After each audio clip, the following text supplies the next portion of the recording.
Thanks, Artie. So now we just saw the results coming back from this year. One of the things we saw was that a lot of the Ivy League schools this year, the acceptance rate was under 5%. And so that means that, for every one kid they accepted, there were 19 that they rejected, right? And so with that being said, what are they looking for? What are the characteristics of the students who are being accepted? Yeah, it's a scary thing, I think, for families when they look at the numbers in the way that you said. And of course, those numbers don't lie. It's increasingly difficult to get in, and not just with the Ivies, James. I mean, there's other peer institutions, Duke University, Stanford, that are similar admit rates. School like Northeastern, which is a fine school, is now under 10% with the admit rate.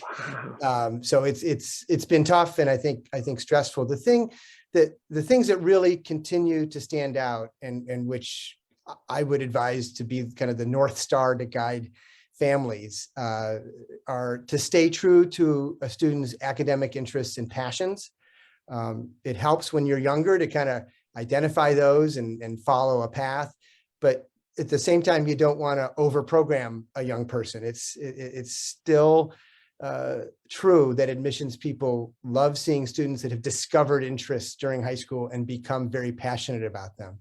But the reality is, the very first thing an admissions committee looks at, and probably the last thing they do as a double check, is to look at the student's grades, the transcript. The rigor of that curriculum is the most important thing, and then performing well in that. But if students can begin to identify their passions and find ways to connect the dots to what they're excelling at in the classroom, to what they will spend their time with outside the classroom, those are the students that really stand out the most. I would love to tell you that those all-arounders, the person who is doing 10 different activities and's got their hand in everything, is the one that stands out. Because kids that can do that, that's awesome. And I'm not saying those students won't get in. It's still important to be a well-rounded person.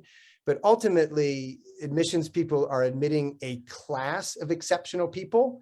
And to make the whole class exceptional, they really want to make sure that each student they're taking has a thing or two, an interest or two, an ability or two that's truly remarkable.